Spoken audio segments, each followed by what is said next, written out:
So Canadian diaries എന്ന് പറഞ്ഞ പോലെ തന്നെ കാനഡയുടെ ഒരു മെയിൻ ഒരു സംഭവമാണ് വിൻ്റർ. അപ്പോൾ ഞങ്ങൾ പുതിയ വീട്ടിലോട്ട് വന്നതിന് ശേഷമുള്ള ഫസ്റ്റ് വിൻ്ററാണ്. ഫസ്റ്റ് വിൻ്റർ അല്ല, ഞങ്ങൾ നിങ്ങളുമായിട്ട് ഷെയർ ചെയ്യുന്ന ഫസ്റ്റ് വിൻ്ററാണ്. സോ വിൻ്ററിന് ശേഷം എല്ലാവരും ഷെയർ ചെയ്യുന്ന പോലെ പെടാപ്പാടുകൾ ഷെയർ ചെയ്യാറുണ്ട്. പക്ഷേ പെടാപ്പാടായിട്ടല്ല, ഒരു ഇൻട്രസ്റ്റിംഗ് ആയിട്ടുള്ള ഒരു കാര്യമാണ്. ഞങ്ങൾ പുതിയ വീട്ടിലോട്ട് മാറി. സോ ഇൻട്രസ്റ്റിംഗ് ഒരു കാര്യമാണ് ഞാൻ നിങ്ങളുമായിട്ട് ഷെയർ ചെയ്യാൻ പോകുന്നത്. ഞങ്ങളുടെ ഡ്രൈവേയിലും ഈ പാത്ത് വേയിലൊക്കെയുള്ള സ്നോ റിമൂവ് ചെയ്യാണ്ട് പോവാണ്. അപ്പോൾ നിങ്ങൾക്കും കാണിച്ചു തരാൻ വരും.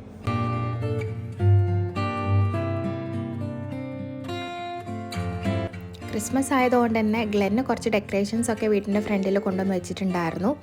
സോ ഞാനിവിടെ ഫ്രണ്ടിൽ നിന്ന് തന്നെ സ്റ്റാർട്ട് ചെയ്തു. ശരിക്കും ഇതൊട്ടും ബ്രൂം ചെയ്താൽ മതി, പക്ഷേ ആ സമയത്ത് എൻ്റെ കയ്യിൽ ബ്രൂം ഉണ്ടായിരുന്നില്ല. അതുകൊണ്ട് ഞാൻ ഇത് വെച്ച് തന്നെ എല്ലാം തള്ളി താഴേക്ക് ഇട്ടു. അവിടെ ഇത്തിരി ബ്ലാക്ക് ഐസ് ഒക്കെ ഉണ്ടായിരുന്നു, പക്ഷേ ആദ്യം ഒന്നും ശ്രദ്ധിച്ചിട്ടുണ്ടായിരുന്നില്ല. അവസാനമാണ് ശ്രദ്ധിക്കുന്നത് അവിടെ ഇങ്ങനെ ബ്ലാക്ക് ഐസ് ആയിട്ട്.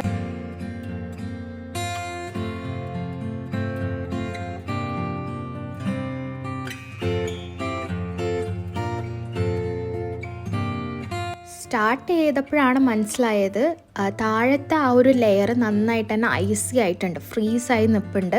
സോ അത് ഇത്തിരി പാടായിരുന്നു റിമൂവ് ചെയ്യാൻ വേണ്ടിയിട്ട്. പക്ഷെ അതിന് മുകളിലുള്ള ഭാഗം നന്നായിട്ട് തന്നെ നമുക്ക് പെട്ടെന്ന് മാറ്റിയെടുക്കാൻ പറ്റുന്ന രീതിയിലായിരുന്നു ഉണ്ടായിരുന്നത്. കുറച്ച് പേരൊക്കെ ഓൾറെഡി റിമൂവ് ചെയ്തു, കുറച്ച് പേര് റിമൂവ് ചെയ്തിട്ടില്ല. ഇനി എല്ലാവരും ഒരു ഉച്ചയൊക്കെ കഴിഞ്ഞ് ഡ്യൂട്ടിയൊക്കെ കഴിഞ്ഞ് വന്നിട്ടായിരിക്കും ഇനി ഓരോരുത്തരായിട്ട് ചെയ്ത് തുടങ്ങുള്ളൂ. പക്ഷെ ഞങ്ങൾ എന്തായാലും രാവിലെ ഫ്രീ ആയതുകൊണ്ട് ഞങ്ങൾ വിചാരിച്ചു രാവിലെ തന്നെ ചെയ്യാം. രാവിലെ ചെയ്തതുകൊണ്ട് നന്നായി. ആ സമയത്ത് ഇത്തിരിയെങ്കിലും ഞങ്ങൾക്ക് റിമൂവ് ചെയ്യാൻ പറ്റി. കാരണം കുറച്ചുകൂടെ കഴിഞ്ഞെങ്കിൽ ഇത് കുറച്ചും കൂടെ ഒന്ന് കട്ട പിടിച്ച് ഫ്രീസായി നിന്നേനെ. പിന്നെ ഒന്നും നമുക്ക് റിമൂവ് ചെയ്യാൻ പറ്റാത്ത രീതിയിലാവുമായിരുന്നു.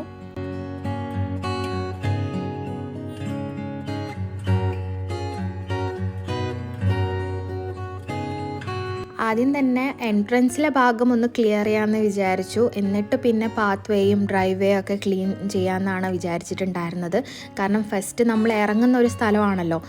യൂഷ്വലി ഞങ്ങൾ ഈ ഒരു ഗരാജ് വഴി തന്നെയാണ് ഇറങ്ങുന്നത്. പക്ഷേ എന്തെങ്കിലും ഒരു ആവശ്യത്തിന് പെട്ടെന്ന് ഈ ഒരു മെയിൻ ഡോർ വഴി ഇറങ്ങേണ്ട ഒരു സിറ്റുവേഷൻ വന്നാൽ, അല്ലെങ്കിൽ ആർക്കെങ്കിലും ഞങ്ങളുടെ വീട്ടിലോട്ട് വരേണ്ട വന്നു കഴിഞ്ഞാൽ ഈ ഒരു ഏരിയ ക്ലിയർ ആയിട്ട് ഉണ്ടാവണം.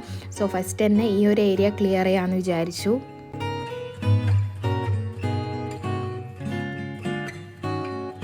ഞങ്ങളുടെ വീട്ടിൻ്റെ ഫ്രണ്ട് പോർഷൻ ക്ലിയർ ചെയ്തുകൊണ്ടിരുന്നപ്പോഴാണ് മറ്റൊരു കാര്യം ഓർമ്മ വന്നത്. അങ്ങനെ എനിക്ക് ഓർമ്മ വന്നില്ല, ഹസ്ബൻഡാണ് എന്നെ ഓർമ്മിപ്പിച്ചത്. അങ്ങോട്ടേക്കാണ് ഇപ്പോൾ പോയിക്കൊണ്ടിരിക്കുന്നത്. സോ ഞങ്ങൾ വിചാരിച്ചു ഈ ഒരു ഏരിയ ഫസ്റ്റ് തന്നെ ക്ലിയർ ചെയ്യാമെന്ന്. സോ അങ്ങനെ ഈ ഒരു ഏരിയ ക്ലിയർ ചെയ്തുകൊണ്ടിരിക്കുകയാണ്. കഴിഞ്ഞ ദിവസം കണ്ടിന്യൂസ് ആയിട്ട് ഫ്രം മോർണിംഗ് ടിൽ നൈറ്റ്, എനിക്കൊന്ന് ലേറ്റ് നൈറ്റ് വരെ നന്നായിട്ട് തന്നെ സ്നോഫോൾ ഉണ്ടായിരുന്നു. അതുകൊണ്ട് തന്നെ ആരും പുറത്തിറങ്ങി സ്നോ റിമൂവലൊന്നും ചെയ്തിട്ടുണ്ടായിരുന്നില്ല. എല്ലാ വീട്ടിലും ഡ്രൈവ് വേയിലാണെങ്കിലും പാത്ത് വേയിലാണെങ്കിലും ഒക്കെ നന്നായിട്ട് തന്നെ സ്നോ കിടപ്പുണ്ടായിരുന്നു. സോ ഈ ഒരു ഏരിയ ആണ് ഇപ്പോൾ ഞാൻ ക്ലിയർ ചെയ്തുകൊണ്ടിരിക്കുന്നത്.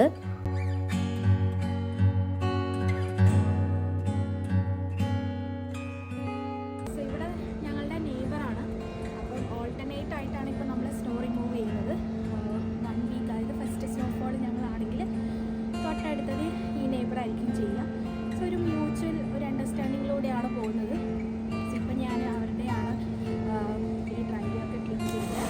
ഞങ്ങൾ ഈ പുതിയ വീട്ടിലോട്ട് മാറിയതിന് ശേഷമുള്ള ഫസ്റ്റ് സ്നോഫോളിന് ഈ ഒരു ഇനിഷ്യേറ്റീവ് എടുത്തത് ഞങ്ങളുടെ നെയ്ബർ തന്നെയായിരുന്നു. നെയ്ബറായിരുന്നു ഞങ്ങളുടെ ആ ഒരു ഡ്രൈവ് വേ ആണെങ്കിലും പാത്ത് വേ ആണെങ്കിലും ഒക്കെ കംപ്ലീറ്റ്ലി ക്ലിയർ ചെയ്തിട്ടുണ്ടായിരുന്നത് അവരത് ചെയ്യുന്നതിനോടൊപ്പം തന്നെ. പക്ഷേ ഇന്നേ വരെ ഇതിനെപ്പറ്റി ഒരു ടോക്ക് ഞങ്ങളുടെ ഇടയിൽ ഉണ്ടായിരുന്നില്ല. ആദ്യം സ്നോഫോൾ വരുമ്പോൾ ഞങ്ങൾ ചെയ്തോളാം, തൊട്ടടുത്ത ദിവസം നിങ്ങൾ ചെയ്യണം, അത് കഴിഞ്ഞ് ഞങ്ങൾ ചെയ്തോളാം, ഓൾട്ടർനേറ്റ് ആയിട്ട് നിങ്ങൾ ചെയ്യണം, അങ്ങനെ ഒരു ടോക്ക് ഇതുവരെ ഞങ്ങളുടെ ഇടയിൽ ഉണ്ടായിട്ടില്ല. പക്ഷെ കണ്ടറിഞ്ഞ് അങ്ങോട്ടും ഇങ്ങോട്ടും ഞങ്ങൾ രണ്ടുപേരും കാര്യങ്ങൾ ചെയ്യാറുണ്ട്.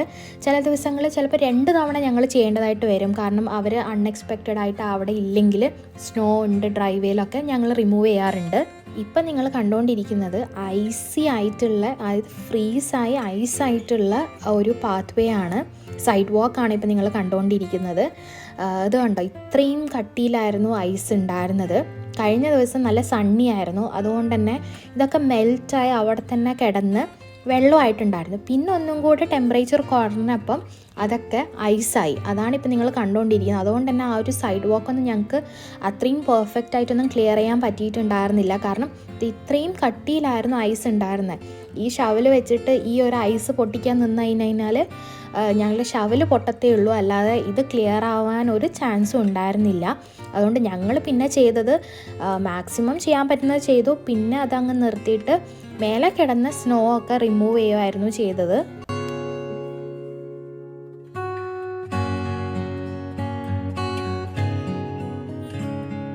ഞങ്ങളുടെ നെയ്ബറിൻ്റെ ആ ഒരു ഏരിയ ഏകദേശം ഒന്ന് ക്ലിയർ ചെയ്തു.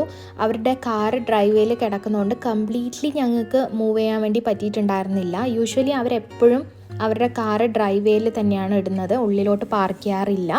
സോ അവരുടെ മെയിൻ ആയിട്ടുള്ള ആ എൻട്രൻസിൻ്റെ ആ ഒരു ഏരിയയിലും അതുപോലെ തന്നെ കാറിൻ്റെ സൈഡിലായിട്ടൊരു പാത്ത് പോലെ ഉണ്ടായിരുന്നു. അതും അതായത് ഡ്രൈവേയുടെ ആ ഒരു ഏരിയ തന്നെ. സോ ആ ഒരു പാത്ത് ഞങ്ങൾ ക്ലിയർ ചെയ്ത് കൊടുത്തു. എന്നിട്ടിപ്പോൾ ഞങ്ങളുടെ ഏരിയയാണ് ഞങ്ങളിപ്പോൾ ക്ലിയർ ചെയ്തുകൊണ്ടിരിക്കുന്നത്.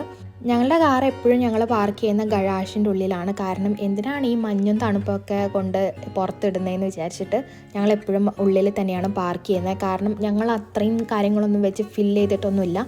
ജസ്റ്റ് ഞങ്ങളുടെ സമ്മർ ടയർ മാത്രമാണ് ഇപ്പം ആ ഗരാഷിലുള്ളത്. പിന്നെ ഗ്ലെന്നിൻ്റെ ഒരു വാഗൺ ഉണ്ട് പുറത്ത് കൊണ്ടുപോകുമ്പോൾ യൂസ് ചെയ്യുന്നത്, അത് മാത്രമേ ഉള്ളൂ. അതുകൊണ്ട് ഞങ്ങളെപ്പോഴും അകത്ത് തന്നെയാണ് പാർക്ക് ചെയ്യുന്നത്. അതുകൊണ്ട് ഞങ്ങൾക്ക് കംപ്ലീറ്റ്ലി ഡ്രൈവേ മുഴുവനും ക്ലിയർ ചെയ്യേണ്ടതായിട്ടുണ്ടായിരുന്നു. കാരണം ഫുൾ സ്നോ കവേർഡ് ആയിരുന്നു. നിങ്ങൾക്കിപ്പോൾ കാണാണ്ടി പറ്റുന്നുണ്ടാവും, ഫുള്ളി സ്നോ വീണ് കിടക്കുവാണ്.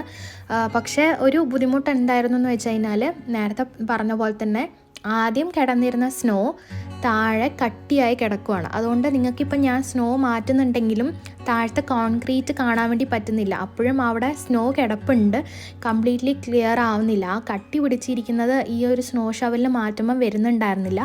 ഈ മുകളിൽ പഞ്ഞി പോലെ കിടക്കുന്നത് മാത്രമാണ് നമുക്ക് പെട്ടെന്ന് റിമൂവ് ചെയ്യാൻ പറ്റുന്നുണ്ടായിരുന്നത്.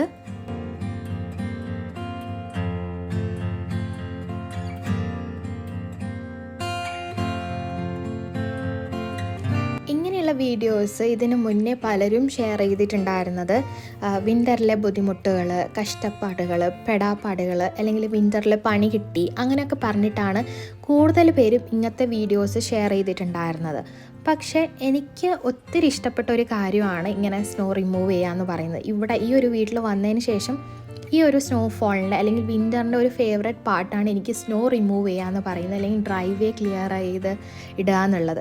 കാരണം എൻ്റെ ഒരു ഫേവറേറ്റ് സീസണാണ് വിൻ്റർ. എനിക്ക് തണുപ്പ് കുറച്ചധികം ഇഷ്ടമുള്ളൊരു കൂട്ടത്തിലാണ്. അതുകൊണ്ട് തന്നെ എനിക്ക് ഇങ്ങനത്തെ കാര്യങ്ങളൊക്കെ കുറച്ചും കൂടെ ഇൻട്രസ്റ്റിംഗ് ഫാക്ടറാണ്. കഷ്ടപ്പാടുകൾക്കുപരി എനിക്കിതൊരു ഇൻട്രസ്റ്റിംഗ് ഫാക്ടറാണ്. ഞാൻ നേരത്തെ പറഞ്ഞല്ലോ, ആ ഒരു ഫസ്റ്റ് സ്നോഫോൾ അൺഎക്സ്പെക്റ്റഡ് ആയിട്ട് വന്നപ്പം ഞങ്ങളുടെ നെയ്ബറാണ് ഫസ്റ്റ് വന്നത് ക്ലിയർ ചെയ്തത്. ഞാൻ വെയിറ്റ് ചെയ്തിരിക്കുമായിരുന്നു ഒന്ന് സ്നോഫോൾ നിൽക്കട്ടെ, കംപ്ലീറ്റ്ലി നിന്നതിന് ശേഷം ഫസ്റ്റത്തെ ഇത് ഞാൻ തന്നെ ക്ലിയർ ചെയ്യാമെന്ന് വിചാരിച്ചിരുന്നപ്പോഴാണ് പണി കിട്ടിയെന്ന് ആണ് ഞാൻ വിചാരിച്ചത്. എൻ്റെ നെയ്ബർ വന്നിട്ട് അത് ക്ലിയർ ചെയ്തു. അപ്പോൾ ആ ചാൻസ് എനിക്ക് നഷ്ടമായി. ഞാൻ വെയിറ്റ് ചെയ്തിരിക്കുമായിരുന്നു. ഞാൻ വീട്ടിൽ ഹസ്ബൻഡിനോട് പറഞ്ഞുകൊണ്ടിരിക്കുമായിരുന്നു, ഞാൻ ക്ലിയർ ചെയ്യാം, പെട്ടെന്ന് ക്ലിയർ ചെയ്യാം, നമുക്ക് ഡ്രൈവേ ഒക്കെ ക്ലിയർ ചെയ്യാം. അത്രയും ഇൻട്രസ്റ്റോടെയാണ് ഞാൻ ഈ ഒരു കാര്യം കണ്ടത്.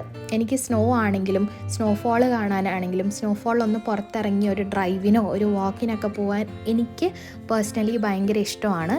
പിന്നെ ചില കാര്യങ്ങൾ നമ്മൾ അത്രയും ഇഷ്ടത്തോടെ ചെയ്യുമ്പം അതൊരു ബുദ്ധിമുട്ടായിട്ട് നമുക്ക് തോന്നില്ല. എനിക്ക് അവിടെ ഒരു കണക്ഷൻ ഉണ്ട്, അല്ലെങ്കിൽ എനിക്ക് അതിനോടൊരു ഇഷ്ടമുണ്ട്, അങ്ങനെ വിചാരിച്ചിട്ട് അല്ലെങ്കിൽ ആ ഒരു മനസ്സോടുകൂടി ചെയ്യുമ്പം നമുക്ക് ആ ഒരു ആക്ടിവിറ്റി കുറച്ചും കൂടെ ഇൻട്രസ്റ്റിംഗ് ആയിരിക്കും.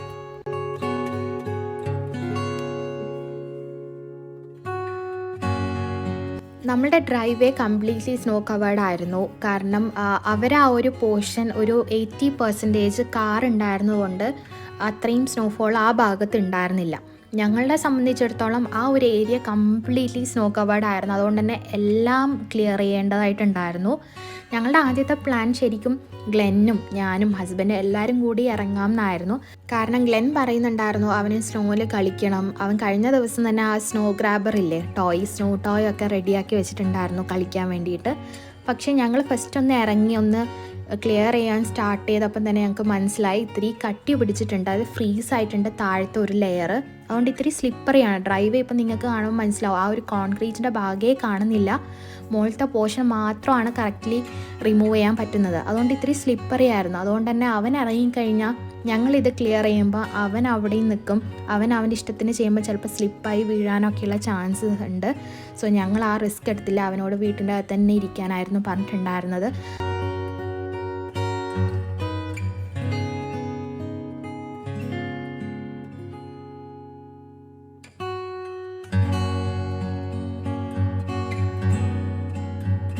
നിങ്ങളിപ്പോൾ കാണുന്നത് ഞങ്ങളുടെ വീട്ടിൻ്റെ തൊട്ടടുത്തുള്ള മറ്റൊരു നെയ്ബറിൻ്റെ ഡ്രൈവ് വേ ആണ്. അവരുടെ ഡ്രൈവ് വേയിൽ സോൾട്ട് ഇട്ടിട്ടുണ്ടായിരുന്നു. സോ ആ സോൾട്ട് ഇട്ട ഏരിയയിൽ സ്നോ നന്നായിട്ട് മെൽറ്റ് ആയിട്ടുണ്ട്. നിങ്ങൾക്കിപ്പോൾ ഈ ഒരു ഏരിയ കാണാൻ വേണ്ടി പറ്റും. സോൾട്ട് എവിടെയാണുള്ളത് അവിടെ ഒട്ടും തന്നെ സ്നോ ഇല്ല. അങ്ങനെയാണ് നമുക്ക് അവിടെ കാണാൻ വേണ്ടി പറ്റുന്നത്. അതുകൊണ്ട് തന്നെ താഴത്തെ ഒരു ലെയർ അവിടെ ഫ്രീസ് ആയിട്ടുണ്ടായിരുന്നില്ല. ആ മേലെ കിടക്കുന്ന ആ ഒരു പഞ്ഞി പോലത്തെ ആ ഒരു മഞ്ഞ് മാത്രമേ ഉണ്ടായിരുന്നുള്ളൂ. അതുകൊണ്ട് അവിടുത്തെ ആ ഒരു ഡ്രൈവ് വേ ക്ലിയർ ചെയ്യാൻ വേണ്ടി എളുപ്പമായിരുന്നു. കയറാൻ നിന്നപ്പോഴാണ് വേറൊരു കാര്യം ശ്രദ്ധയിൽപ്പെട്ടത്. കണ്ടോ, ഇത് ബ്ലാക്ക് ഐസാണ്, കാണുന്നുണ്ടോയെന്ന് അറിയില്ല. കണ്ടോ, ഇതപ്പം തെന്നിപ്പോവും. നമ്മൾ ശ്രദ്ധിച്ചില്ലെങ്കിൽ ഇതിൻ്റെ മുകളിൽ ഇങ്ങനെ സ്നോ വന്ന് വീണ് കിടക്കുവാണെങ്കിൽ നമ്മൾ ചിലപ്പോൾ ഇങ്ങനെ തെന്നി പോകാനുള്ള ചാൻസ് ഉണ്ട്. നല്ല സ്ലിപ്പറിയാണ് ഈ ഒരു സ്റ്റെപ്പിൻ്റെ അവിടെ തന്നെ, ഡോറിൻ്റെ ഫ്രണ്ടിൽ. അപ്പം ഫുൾ ഐസി ആണ് എല്ലായിടത്തും. ഇനി നമ്മൾ അതിൻ്റെ കാര്യങ്ങൾ ഇനി നോക്കി ചെയ്യാനുണ്ട്. എന്നാലേ ഇനി ബാക്കിയുള്ള ക്ലീനിങ് നടക്കുകയുള്ളൂ. പാത്രമൊക്കെ ഭയങ്കരമായിട്ട് കട്ടി പിടിച്ച് കിടക്കുവാണ് ഐസായിട്ട്. സോ ഗൈസ്, നമ്മളിത് ഇത്രയും ചെയ്തുള്ളൂ. കാരണം 2 ദിവസമായിട്ട് നല്ല സ്നോഫോൾ ആയിരുന്നു. അതുകൊണ്ട് തന്നെ ഒരു ദിവസം നല്ല സണ്ണി ആയിരുന്നു. അതുകൊണ്ട് മെൽറ്റായെല്ലാം ഐസായിട്ടുണ്ട്. അപ്പോൾ ഇനി നമ്മൾ വേറെ എന്തെങ്കിലും ടെക്നിക്കിന് ഉപയോഗിക്കേണ്ടിയിരിക്കുന്നു. ഞങ്ങൾ ഉപ്പൊന്നും ഇട്ടിട്ടുണ്ടായിരുന്നില്ല. അപ്പോൾ ഇനി ഉപ്പ് വാങ്ങിയിട്ട് വരണം. ഡ്രൈവ് വേയിലും ഈ പാത്ത് വേയിലൊക്കെ ഇനി ഉപ്പിടാനുണ്ട്. എന്നിട്ട് വേണം ഇത് മെൽറ്റായി കഴിയുമ്പോൾ ഒന്നും കൂടെ ക്ലീൻ ചെയ്യാൻ വേണ്ടിയിട്ട്. ഇപ്പോൾ എല്ലാവരും ഇതുപോലെ ക്ലീൻ ചെയ്യാൻ വേണ്ടി പുറത്തേക്ക് ഇറങ്ങി